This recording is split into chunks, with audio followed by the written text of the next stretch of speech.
Well, good evening. It's been a while, but it's Tuesday, so trying to, as much as we can, get back into a little bit of regularity here with our twice a week weather chats, a space where we can talk about whatever weather is going on, what questions you have for the forecast, spend a good 15, 20, 30 minutes, however much time it takes, to talk about what's of interest to you. Obviously, the big story in the valley has been the fog. Yesterday was actually seeing the sun.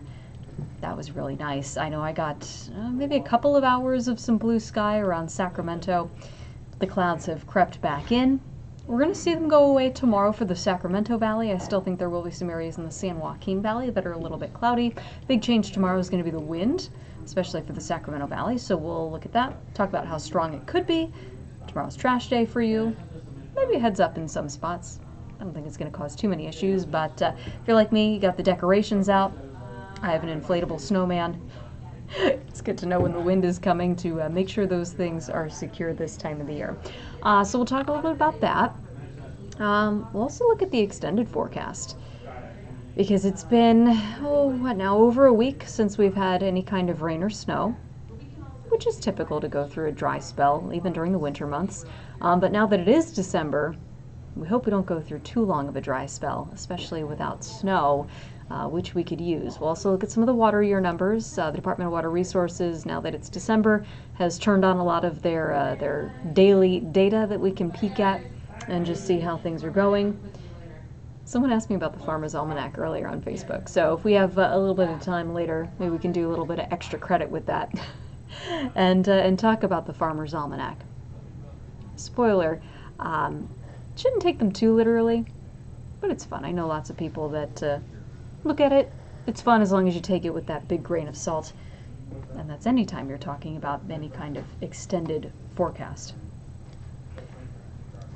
Well, let's talk about what's going on right now. It's the fog, it's the low clouds.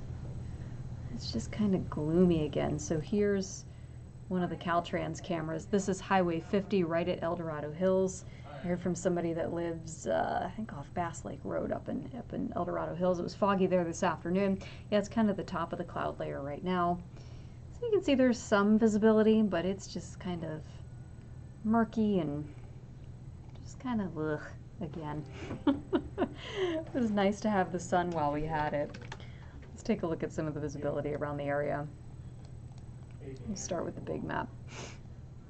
Yeah, so we're not seeing too many problems yet, but there are some areas you can see the models filling in, parts of San Joaquin County, Solano County, Sacramento County, getting up into Placer and El Dorado County. The numbers you see, that's visibility in miles. Anything over a mile is generally fine for driving around.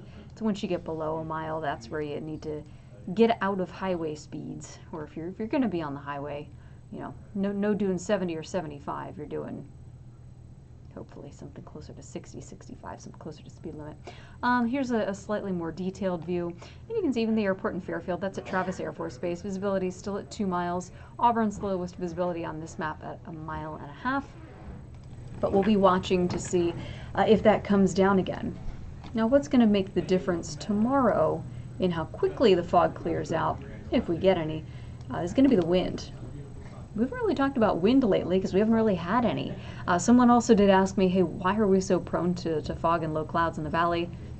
This ties into that. I'll answer that here in just a second. But let's talk about the wind for tomorrow. If you're on the west side of the valley, tomorrow's going to be a breezy day for you, especially in the morning. If you're in the foothills, not so much.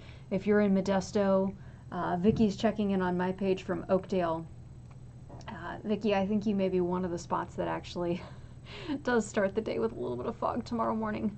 I know the San Joaquin Valley has really been stuck in it lately. But here's what's going to keep the Sacramento Valley clear-ish. It's this wind. These are sustained wind speeds, higher gusts in winters in Fairfield, upwards of 30 to 35 miles per hour. So again, not enough to cause any problems. It just may be a little bit of a nuisance. And it may be one of those things where you go, oh, all right, this is what it feels like when it's windy.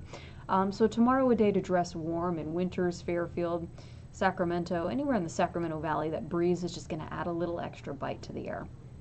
But notice for Stockton and Modesto and much of the San Joaquin Valley and the adjacent foothills, the winds are going to stay less than 10 miles per hour. The lighter the wind, the more likely we are to see the low clouds develop. That's just a general rule of thumb. In order to get fog that really lasts, you need clear skies to start, you need calm winds, and you need temperatures that are cool enough to get the air saturated. So we've had plenty of that over the past week, but this wind is going to keep things mixed up just enough in the Sacramento Valley that we should not see any fog there. That doesn't last long though. By the time we get to Thursday, we're back to light winds. We're back to, I think, enough clearing and enough cooling that by Friday morning, back into some low clouds and fog. Hopefully at that point, you know, the inversion, the layer of warm air on top of the layer of cold air, it's a little bit weaker than what we've seen. So the atmosphere doesn't have as much of a lid on it. That'll allow whatever fog develops to clear a little bit more quickly Friday, Saturday. But as we go into early next week, the same kind of flat pattern may return and may hang around for a little bit. So let's talk about that overall pattern. We'll zoom out here and look at the big picture. So this is kind of a different type of weather map, not something we typically show on television. This is a 500 millibar chart. So we're looking way up in the atmosphere, 30,000 feet or so. What you're looking at are winds, height lines, so you got an area of low pressure here, an area of high pressure here, where you see the lines bending to the north like this, we call that a ridge. Where you see them bending back to the south, like you do over the Great Basin, the Intermountain West, we call that a trough. Ridges tend to bring dry and somewhat mild weather, unless you live in the Central Valley in the winter. Then ridges following decent rain, like what we saw last month, can bring on the fog and low clouds. All right, let's take this forward here. Sorry, I gotta find my, there they are. All right, let's set this up in a way that you can see it. So here's Northern California right in here. This is tomorrow and into early Friday, so there's that north flow. We've got a little area of low pressure passing by off to the east, high pressure off to the west. In between the two is where we get that north breeze that I showed you. And that's going to stick around for a little bit. This is late morning Saturday, so still a little bit of that north flow, but it's getting weaker. This is now late morning on Sunday. The flow is even weaker, so as this high kind of flattens out and gets a little bit flabby, we lose the wind, and we bring back the potential for some of that morning fog. Someone had asked me about driving from, I believe it was Fremont to Yuba City on Monday morning. It's too soon to talk specifics, but I think this is a pattern where, yeah, it's going to be dry, it's going to be cool, so for the valley that will set some areas up for some fog. So forgetting the specific name, but if you had asked me about fog between Fremont and Yuba City, I would plan for that. I would plan to leave yourself a little bit of extra time. I mean, even just driving through the Bay Area in general, you always want to leave yourself extra time, whether the weather's good or whether it's not. If you've ever driven through there, you know it well. So there's that high again. It's just, we're just kind of on the edge of it, so no real wind influencing pattern. So for a few days next week, we may be back into the fog. This is next Thursday. That ridge of high pressure is still sitting off the coast. And it's kind of sitting right overhead into next weekend. Yeah. So this is kind of one of those patterns where not a whole lot's really changing. I think tomorrow's going to be the most changeable day that we see, and it's because of that north breeze. I don't think we're done with the fog for good. I think we get a couple of days of reprieve, and then it kind of starts to come back. So we'll continue to see temperatures on some days where, you know, the foothills and the Sierra end up warmer than what we are in the valley.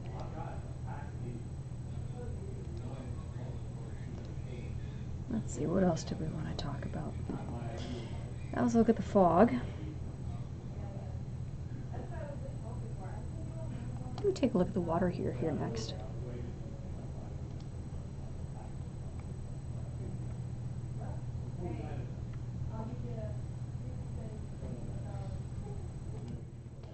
All right, so the water year, October 1st through September 30th. That's just what water managers choose to go by. The National Weather Service aligned with that as well in how they report their rainfall, at least locally. But let's start with where we're starting. And that's with the reservoirs. This is the California Data Exchange Center. Anybody can access this page at home.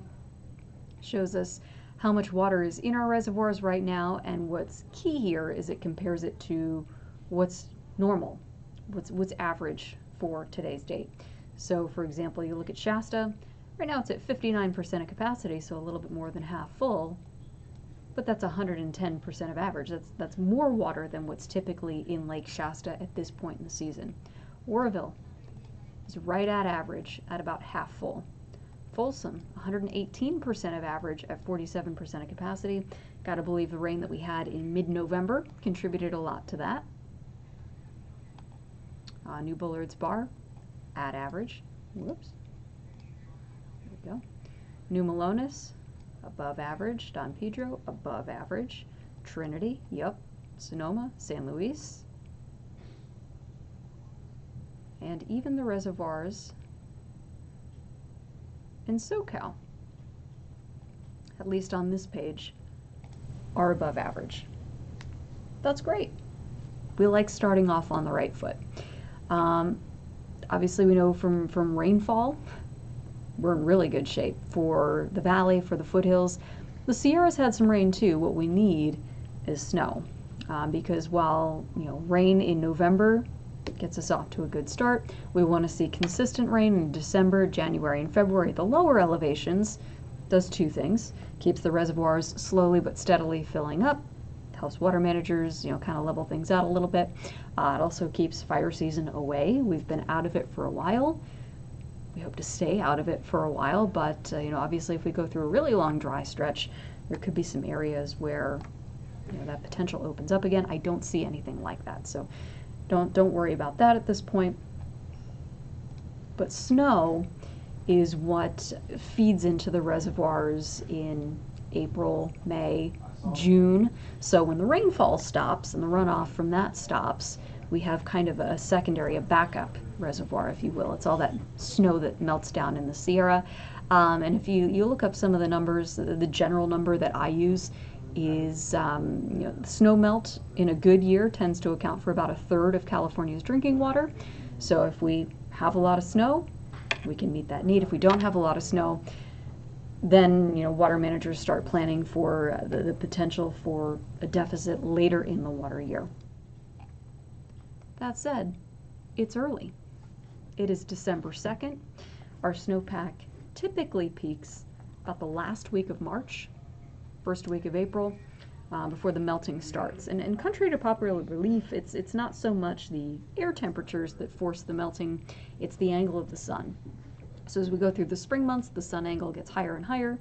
That sun kind of blasts away at the snow, and it melts down a bit more.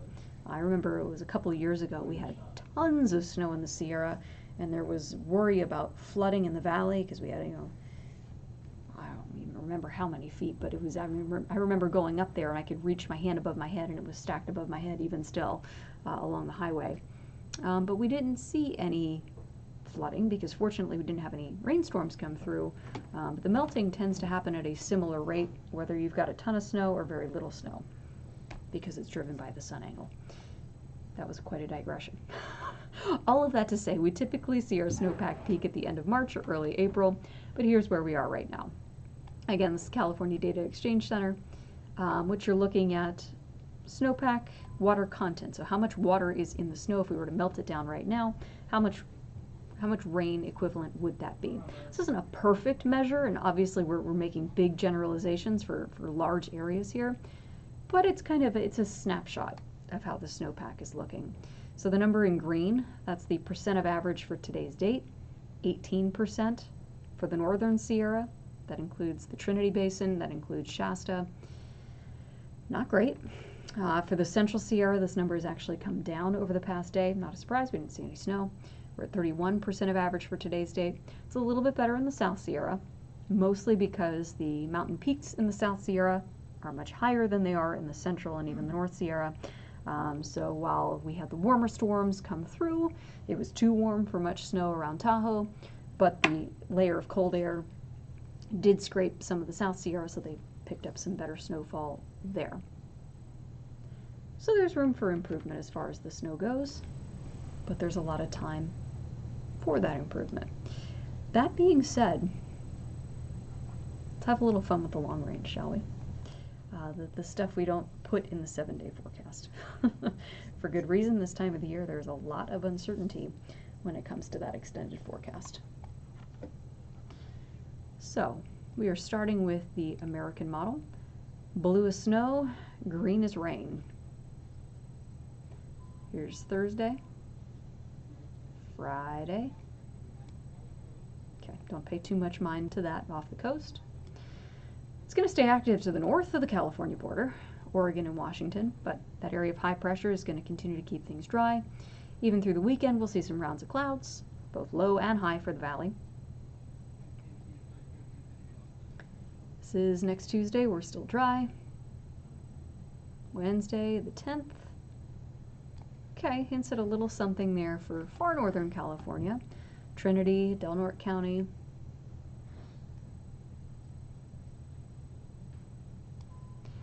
Now this model at this point only goes out to next Thursday, the 11th. You can see here it's only halfway loaded in, so the data is coming in as we speak. That's the latest model run. I want to take you back to what this same exact model was showing us this morning. So this is the run that comes in at about 8 or 9 a.m. our time. Again, this is next Thursday, the 11th. We're still dry. But this is next Saturday, the 13th. Rain, a little snow. And that could come in a couple of waves. That's nice to see. Okay, that was this morning. What about the midday run? Take you back to Thursday the 11th. Still dry in Sacramento. Dry through Friday. Dry through next weekend. So this model's showing dry weather next weekend. But eventually something, but not until the 18th. That was the American model. This is the European model. And yes, it does have a different view frame, so Northern California's over here now. Here is this Sunday, dry. Monday, Tuesday, Wednesday, Thursday of next week, Friday, maybe a little something. But again, next weekend, the 13th, maybe a little bit of something. This model does not distinguish between rain and snow. So I showed you 3 different ideas. 2 ideas from the same model, same initial conditions, just run at different times, and 1 from the European model. They all show one general idea. So if I was to have a couple of takeaways from what I just showed you, number 1, it would be we're dry for the next 7 to 10 days. That's a pretty easy call. That's what the models are very easily showing, with that area of high pressure just kind of blocking things out of reach for Northern California. But there's hints that something is going to change sometime between the 13th and the 18th. I know it's frustratingly unspecific, but that's how we have to treat winter weather forecasting at this point. I'm not creating a forecast for you, but things could hopefully change as we get into the middle part of December. It's not at all unusual to go from, say, that wet couple of weeks that we had in the middle of November to a few dry weeks to hopefully a wet week or 2, and then we dry things out again. That's how our winters go. They kind of come in fits and starts. It's unusual when we see storm after storm after storm for several weeks. It does happen. But we're in a little pause right now. Fingers crossed that by the time we get to mid-December, things start to turn around. Now, I know the dry weather over the mountains, it's very easy for travel. It creates far less headaches for anybody that needs to get over the passes, and it's going to stay that way through this weekend into, I'd say, at least the work week next week. Next weekend is where things may start to come into question. I'm a skier, though. I know there's lots of skiers and riders. There's folks up in Tahoe that make their living on there being natural snow. They need it.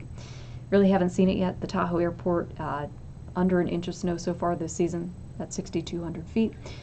Snow Lab has done a little better, closer to a foot of snow at this point, but they're starting to fall below average as well. So signs that things may start to turn around here in about a week and a half to 2 weeks, but those signs are weak at this point and likely to change at least somewhat. It's still worth keeping an eye on. All right, let's check in on some of the comments. I've been doing a lot of blathering here. It's been a while since we've gotten to talk. This is fun. So Betty Taylor in Plymouth says lots of fog in Plymouth. That has been a foggy spot. Yeah, the east side of the valley getting into the lower foothills to the south of Highway 50, you're kind of wedged in there at the top of the cloud layer. One of my old Buffalo viewers, Marie, is checking, can you make the snow stop in Buffalo? We'll take the snow over here if you want to send it back. But yeah, I was checking in on some of Buffalo's snow numbers. They've had close to a foot of snow so far this season. David says, driving to the airport from Lodi on Sunday morning, expecting any fog or precipitation. Precipitation, no, but on Sunday morning, I would not be surprised, especially in the Lodi area, to have some of the low cloud and low cloud cover and fog. So David, leave yourself some extra time to get to the airport. And since you are driving, double check the parking map. I know that's something I've run into a couple of times flying out of SAC Internationals. Parking can be a little bit tough, but good luck to you. I will also be flying this weekend, so hoping for some good weather there. Todd is saying Facebook memory, November 30th, 2019. Lots of snow in Forest Hill, certainly different this year. Yeah, I didn't get here until 2021. But that must have been a heck of a storm to get snow in Forest Hill in November. That's a cold storm early on. Low snow is fun, but we typically don't expect that until wet January or February. So Todd, yeah, that would be quite a memory. All right, those are all the comments on my page. Let's check in over on the KCRA Facebook page. Debbie says it's cold in Sonora. Yeah, you've been socked in with the clouds. I mean, depending on what elevation you're at. Places around 2,000 or 3,000 feet in Tuolumne County have really been socked in and chilly. Jennifer, thank you for the reminder. CIM is on Sunday. How could I forget? Yeah, probably because I'm going to be out of town. Love CIM weekend. Let's talk about that a little bit.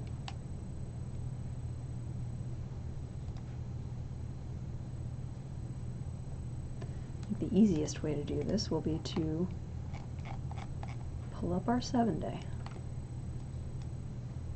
Of course, the trick with CIM, for anybody unfamiliar, is that it starts in Folsom and ends in the valley.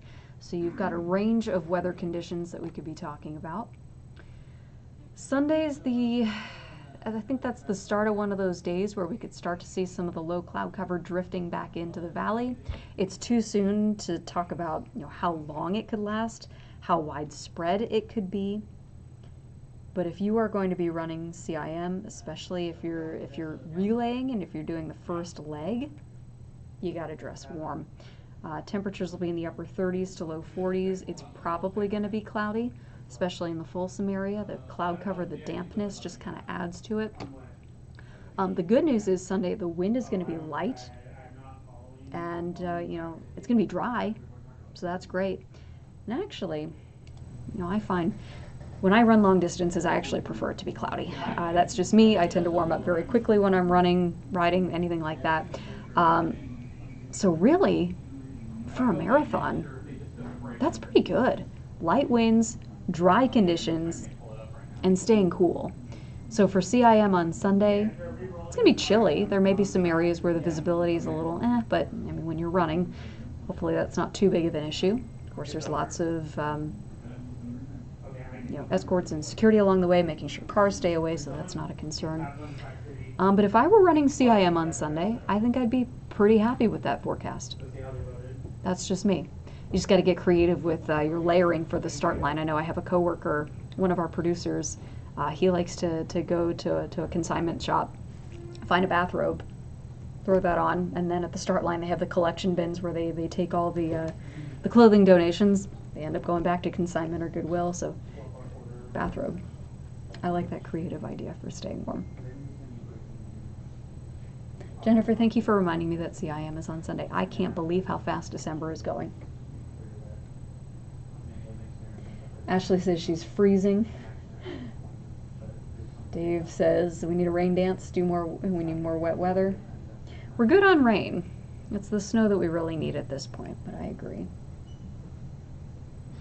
Paul is asking about rain in the forecast.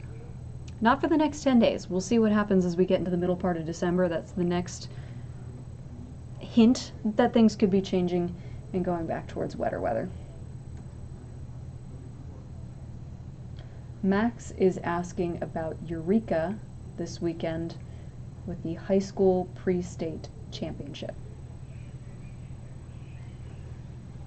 That's a good question. Well, I can tell you this much, it's going to be dry. And Eureka, I'm going to look up the elevation here really quickly.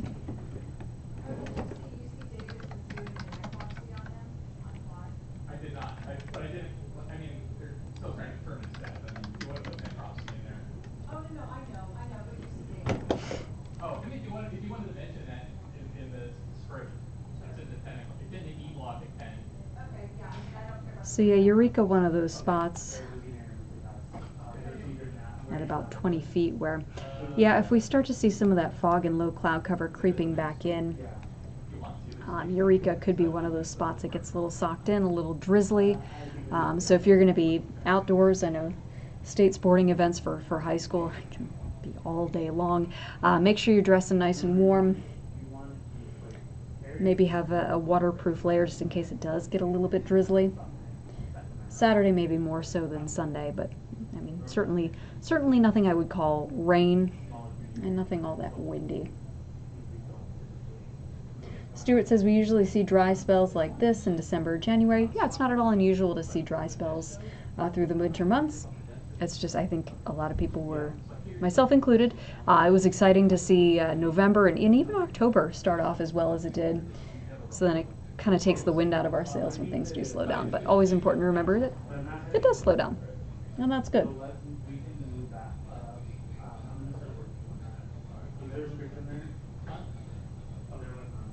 Kenneth is asking if it's a La Nina year. Yeah, technically we are in a weak La Nina pattern. But what's important to remember for Northern California is that El Nino and La Nina, while they have an influence, they're not the only thing that have an influence on our weather. But so far, things kind of behaving in a somewhat La Nina-esque pattern, where we've had some wet systems come through, but they've been relatively warm. We'll see if that holds.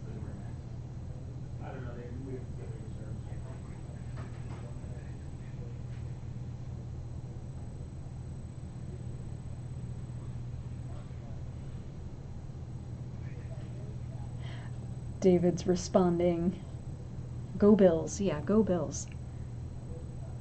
I am a Bills fan, for better or worse. Check the standings for the first time in a little bit. I don't remember the Patriots being that good. Hopefully the playoffs go well.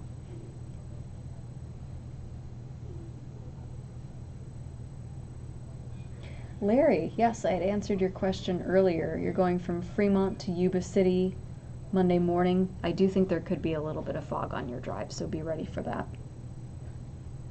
Be ready to take it slow, and of course in the Bay Area there's just lots of traffic, especially on a Monday morning, so be ready for that as well.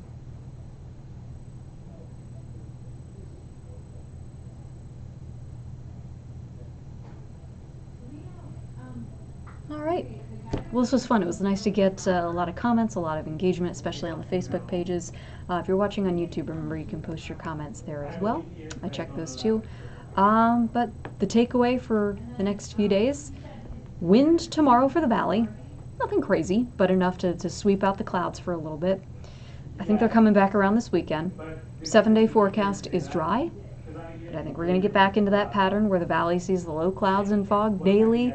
And, we have to figure out how long they could last each day. That's something we do kind of within 24 hours, and even then it's tough. So that's going to keep temperatures on a really even keel. I'd say we're dry for at least the next 10 days. Once we get beyond 10 days, we'll see. We're good on rain. It'd be nice to get some snow. We'll keep an eye on things. But have a good night. I'm going to get ready for our 10 and 11 o'clock newscasts. I'll see you on KQCA at 10 over on